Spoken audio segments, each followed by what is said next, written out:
Hello friends, welcome to my channel. कैसे हैं आप सब? आई होप आप सब फिट होंगे, मस्त होंगे। तो चलिए आज का व्लॉग स्टार्ट करते हैं। आज मैं आपसे डिस्कस करूंगी एक हेल्थ इशू के बारे में, सर्वाइकल। सर्वाइकल एक ऐसा हेल्थ इशू है कि वो होने के बाद हमें चक्कर इतने आते हैं, हम कुछ भी काम अपना नहीं कर पाते हैं। जैसे अब कई बार क्या होता है कि हम घर के काम में इतने लीन रहते हैं कि हम अपनी हेल्थ की तरफ ध्यान नहीं दे पाते। कई बार हमारे घुटनों में दर्द होता है, हमारी एड़ी में दर्द होता है, लेकिन हम उसको इग्नोर करते रहते हैं।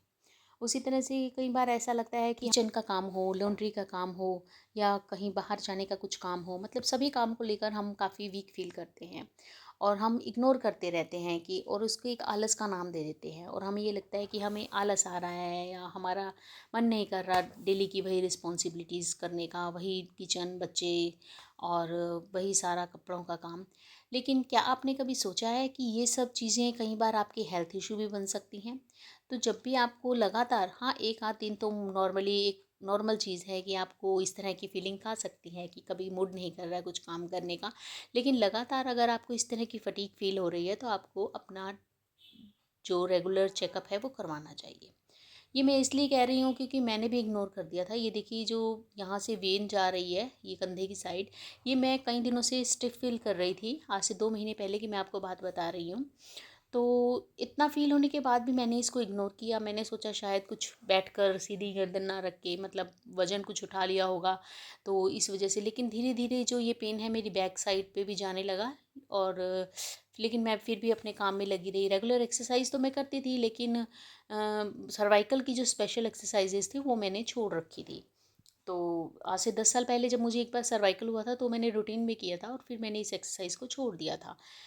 लेकिन अब 2 महीने पहले की बात है कि मुझे अचानक से चक्कर स्टार्ट हो गए। स्टिफ़नेस जब गर्दन में था तो मैंने उसको इग्नोर किया और ध्यान नहीं दिया और अचानक से मुझे चक्कर स्टार्ट हो गए और चक्कर भी इतने ज़्यादा थे कि मैं घर का कुछ भी काम नहीं करने पा रही थी। और उस वज़ह से क्या हुआ था कि सारा घर बिल्कुल डिस्टर्ब, सारा सामान इधर से उधर, कोई खाना, मतलब रोटी भी मैं नीचे गर्दन करके बिल्कुल नहीं सेक पाती थी। मतलब बिल्कुल बेलना-वेलना सब बंद हो गया था, बिल्कुल बिस्तर पर आ गई थी। इतना हाई मुझे सर्वाइकल हुआ था।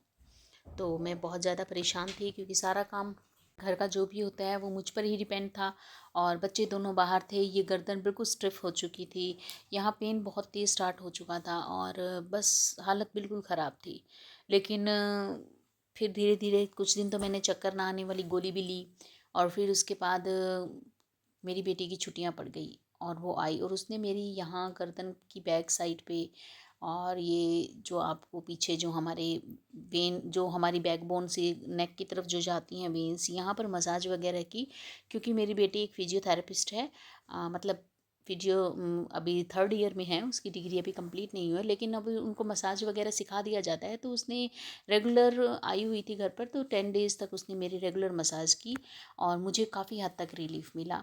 और फिर उसने मुझे एक्सरसाइज बताई, कुछ ऐसे पॉइंट बताए जो मतलब सर्वाइकल में किए जाने बहुत ज़रूरी हैं, जिनको फॉलो करके हम अपने सर्वाइकल को काफ़ी अवॉइड कर सकते हैं, काफ़ी उससे रिलीफ पा सकते हैं। वही सारी चीज़ें मैं आज आपके साथ शेयर कर रही हूँ। अब जो चीज़ें मैं फ़ॉलो कर रही हूँ, जिन्हें फ़ॉलो करके मुझे सर्वाइकल में रिलीफ है, वही मैं आपके साथ शेयर कर रही हूँ। कोई मैं एक्सपीरियंस्ड नहीं हूँ, कोई मैं योगा टीचर नहीं हूँ या मैं किसी तरह का डिग्री होल्डर भी नहीं हूँ, लेकिन मेरी जो पर्सनल एक्सपीरियंस है वही मैं आपके साथ शेयर कर रही हूँ। तो अगर आपको लगे कि आपको सर्वाइकल है तो आप इनको आजमा कर देखिए, आपको भी बहुत हद तक रिलीफ मिलेगा। तो सबसे पहला पॉइंट, तो जो ये वेन है जहाँ पर भी आपको जौन सी साइड पर भी दर्द फील रहा हो, हल्के हाथों से उसमें किसी भी आयुर्वेदिक जो आपका ऑयल होता है उससे आप हल्के हाथों से मसाज दिन में एक बार ज़रूर कीजिए।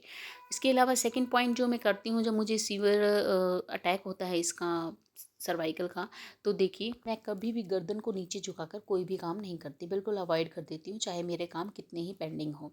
क्योंकि जिस समय हमें सर्वाइकल होता है, नेक को हमें बिल्कुल भी नीचे नहीं करना चाहिए, झुकाना बिल्कुल भी नहीं चाहिए। और जहाँ तक हो सके तो आप चाहे तो कॉलर नेक भी का भी यूज़ कर सकते हैं, क्योंकि जो ये हमारी वेंस होती हैं ये काफ़ी ज़्यादा उस समय डिस्टर्ब होती हैं, इनमें काफ़ी नर्वस सिस्टम में प्रॉब्लम आई होती है। इसके अलावा कोई भी ऐसी चीज़ नहीं खानी चाहिए जो हमें एसिडिटी बनाए, या कोई भी हैवी राजमा, छोले या कोई भी भिंडी वगैरह इस तरह की जो वगैरह बनाती हैं उस तरह की सब्जी वगैरह का प्रयोग नहीं करना चाहिए, क्योंकि जो सर्वाइकल है और जो एसिडिटी है यानी गैस है, उन दोनों का आपस में इतना गहरा कनेक्शन है कि ये जब हमें सर्वाइकल होता है और हम एसिडिटी वाली कोई चीज़ खाते हैं तो हमारा सर्वाइकल और ज़्यादा बढ़ जाता है। इसलिए हमें उन चीज़ों को भी इग्नोर करना चाहिए। और इसके अलावा जब आपका सर्वाइकल नॉर्मल रहे तो भी आपको कई चीज़ों की केयर की ज़रूरत होती है, जैसे रेगुलर एक्सरसाइज।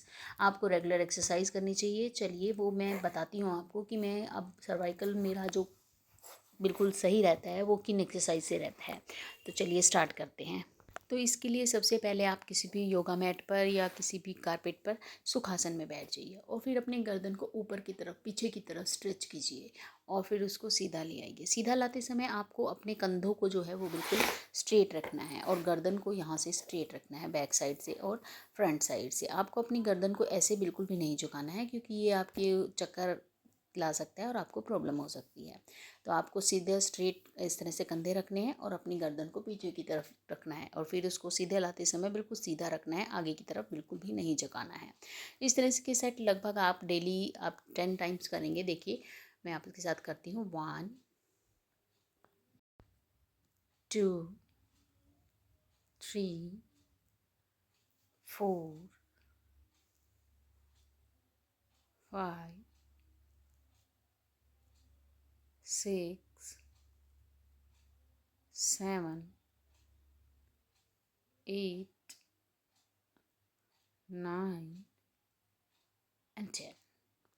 चलिए अब करते हैं सेकंड एक्सरसाइज। इसमें आपको गर्दन को एक साइड पर लेके जाना है और फिर दूसरी साइड पर। जितना ज़्यादा आप कंधों को स्ट्रेट रखकर स्ट्रेच कर सकते हैं उतना ज़्यादा आपको स्ट्रेच करना है। और इसी तरह से इसको भी हमें 10 टाइम्स करना है। काफ़ी हद तक आपकी गर्दन को इसमें दर्द से रिलीफ मिलता है और आपको काफ़ी ज़्यादा हल्का फील होता है। जो दर्द होता है वो गायब सा ही हो जाता है। इस तरह से इसको भी हम 10 टाइम्स करेंगे। फिर उसके बाद गर्दन को इस तरह से सीधा रखकर बिल्कुल और स्ट्रेच करेंगे। दूसरे यानी कि एक कान को कंधे से मिलाने की कोशिश करेंगे और फिर दूसरे कान को कंधे से मिलाएंगे। देखिए मैं आपको बैक साइड से दिखाती हूँ। बैक बिल्कुल स्ट्रेट रहनी चाहिए और इस तरह से आप गर्दन को नीचे की तरफ करेंगे। इस तरह दूसरी तरफ, फिर इस तरह से एक तरफ, फिर इस तरह से। यानी कि ये जो वेन है इसमें काफ़ी हद तक आपके रिलीफ मिलेगा। पूरा इसको स्ट्रेच कर देना है और 10 टाइम्स एक साइड पर आपको इसका करना है। तो इस तरह से ये हो गया हमारा 20 टाइम्स। जैसे 10 टाइम्स वो ऊपर नीचे वाला 10 टाइम्स था, फिर जो दोनों साइड पहले किया था इस तरह से घुमाने वाला वो 10 टाइम्स हो गया और अब ये 10 टाइम्स हो गया। और अब इसके बाद आपको हाथों को इस तरह से कंधे पे रखना है और आगे से दोनों कोहनियों को आपस में मिलाना है और पूरा सर्कल बना देना है बड़ा सा। इससे क्या होगा, जो आपकी बैक की नसें होंगी सारी स्ट्रेच हो जाएंगी, सारी जहाँ से कहीं भी स्टिफ हो रही हैं वहाँ से उनको रिलैक्स मिलेगा। और बहुत अच्छी एक्सरसाइज है और रामदेव बाबा भी इसको सूक्ष्म व्यायाम में ज़रूर करवाते हैं। तो इसका रीज़न यही है कि हमारे जो बैकबोन में वेन्स हैं ना उनको रिलैक्स हो जाएं वो। और क्योंकि जो सारी नर्व्स हैं जो हमारे सर्वाइकल की हैं या नेक पेन की हैं या शोल्डर पेन की हैं, जो भी हैं सब हमारी बैकबोन से ही मिली होती हैं। तो जब हमारी बैकबोन ही स्वस्थ रहेगी तो हम किसी तरह की प्रॉब्लम को फेस ही नहीं कर पाएंगे। और इस एक्सरसाइज से आपकी बैकबोन को भी स्ट्रेंथ मिलेगी और आपकी बैकबोन से जो भी नसें निकल रही हैं उनको काफ़ी हद तक रिलैक्स मिलेगा। तो इस तरह से 10 टाइम्स क्लॉकवाइज और 10 टाइम्स एंटी क्लॉकवाइज आप करेंगे।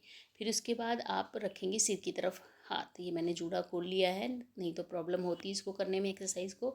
और ये इसको इस तरह से पीछे की तरफ अपनी कोहनियों को धकेलेंगे, आगे ले जाएंगे और फिर जब बैक में करते हैं तो पूरा अपनी ताकत लगाकर पीछे की तरफ आप इसको धकेलेंगे।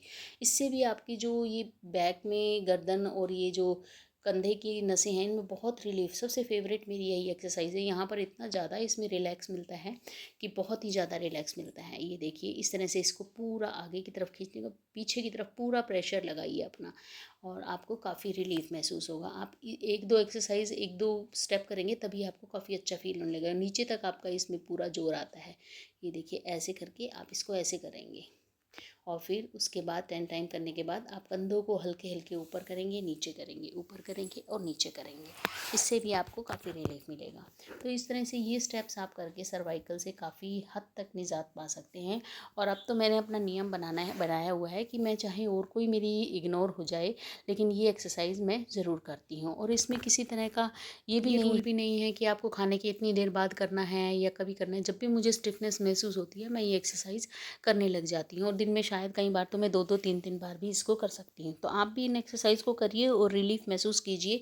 और हाँ, मुझे कमेंट में ज़रूर बताइए कि आपको इन एक्सरसाइज से कितना रिलीफ़ मिला है। तो अब मेरी एक्सरसाइज कंप्लीट हो गई है। अब मैं चलूँगी किचन की तरफ, क्योंकि ढेर सारे बर्तन मेरा इंतज़ार कर रहे हैं। करते हैं आज की वीडियो का यहीं अंत और मिलते हैं नेक्स्ट वीडियो में। कैसी लगी आपको मेरी वीडियो मुझे कमेंट करके ज़रूर बताना। मेरी वीडियो को लाइक करना, शेयर करना, और अगर मेरे चैनल पर नए हैं तो इसे सब्सक्राइब करना, और भी ताकि मैं अच्छी अच्छी वीडियो आपके लिए लाऊं, इसके लिए मुझे मोटिवेट करना। और ये मोटिवेशन मुझे आपके लाइक से, आपके शेयर से, और आप जो मुझे कमेंट लिख कर देंगे उनसे मिलेगा। तो आप प्लीज़ मुझे ज़्यादा से ज़्यादा कमेंट करके मुझे बताइए कि मेरी वीडियो आपको कैसी लग रही हैं। तो फ्रेंड्स, मिलते हैं नेक्स्ट वीडियो में। तब तक okay, tata, bye and have a nice day.